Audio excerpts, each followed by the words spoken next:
Berikut 6 cara mudah agar kelapa sawit Anda berbuah lebat dan banyak. Sebelum lanjut ke videonya, alangkah baiknya dukung channel ini dengan cara di-subscribe dan nyalakan lonceng notifikasinya agar kalian yang pertama mendapatkan informasi terupdate bila Arifin Nur upload video. Sebagai petani sawit mandiri, tentu kita semua berharap agar kelapa sawit kita berbuah banyak sesuai dengan yang kita harapkan. Dan inilah 6 langkah mudah agar kelapa sawit berbuah banyak dan lebat. 1. Metode pemeliharaan kelapa sawit harus disesuaikan dengan lingkungannya. Mungkin saja bentuk perawatan pohon sawit di suatu daerah berbeda-beda dengan daerah lainnya. Sebagai contoh, tanaman yang dipelihara di lahan gambut membutuhkan unsur hara mikro seperti Cu dan Fe dalam jumlah yang melimpah. Kelapa sawit di daerah gambut juga memerlukan sistem drainase yang baik untuk mencukupi kebutuhan airnya. Hal ini berbeda dengan kelapa sawit yang ditanam di lahan mineral yang tidak terlalu membutuhkan mineral Cu dan Fe. 2. Pengendalian gulma secara intensif. Gulma adalah tanaman pengganggu yang tumbuh di area lahan sawit. Adanya gulma akan mengurangi unsur hara yang disimpan dalam tanah yang notabene sangat dibutuhkan oleh pohon sawit dalam mendukung pertumbuhannya. Dan gulma yang paling berbahaya bagi pohon sawit adalah gulma sebagai golongan A. Seperti pohon bambu, pohon pisang, ilalang, senduduk dan sebagainya.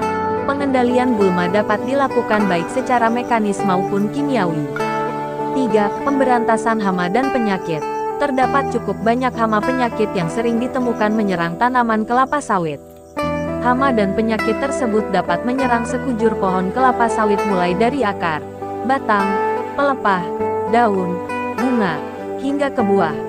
Pemberantasan yang tepat terhadap hama dan penyakit sejak dini mampu mempertahankan produktivitas pohon sawit yang Anda tanam. 4. Pemupukan dengan jadwal dan dosis yang tepat berdasarkan umur. Pemupukan kelapa sawit tidak boleh dilakukan sembarangan. Pemupukan ini harus dikerjakan menurut jadwal yang telah disusun sebelumnya dan menggunakan dosis yang tepat. Beberapa jenis pupuk yang sering digunakan atau dipakai oleh petani sawit antaranya urea, KCl, NPK, ZA, TSP, dolomit, dan borat, dan berbagai pupuk lainnya. 5. Penunasan atau pruning yang teratur. Tujuan penunasan atau pruning adalah untuk mempertahankan struktur pohon sawit, membersihkan tanaman, dan meningkatkan produktivitasnya. Pengerjaan penunasan wajib disesuaikan dengan umur tanaman sawit tersebut. Contohnya, tanaman yang berumur kurang dari 9 tahun maka pruningnya harus Songgo 3 atau sekurangnya Songgo 2. Sedangkan pada tanaman umur 9-15 tahun perlu dipruning dengan Songgo 2. Sementara itu, tanaman yang sudah berusia lebih dari 15 tahun membutuhkan pruning Songgo 1. 6. Prosedur pemanenan yang benar. Proses pemanenan buah kelapa sawit harus dilaksanakan dengan teknik yang benar. Jika salah, besar kemungkinan hal tersebut dapat menyebabkan tanaman mengalami stres.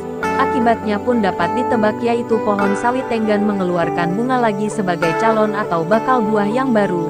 Nah, itulah 6 langkah agar kelapa sawit selalu berbuah banyak dan lebat. Demikian informasi yang dapat saya sampaikan hari ini. Bila dirasa bermanfaat, silahkan tekan tombol subscribe-nya. Satu dukungan dari Anda sangat berguna untuk kemajuan channel ini ke depannya. Terima kasih.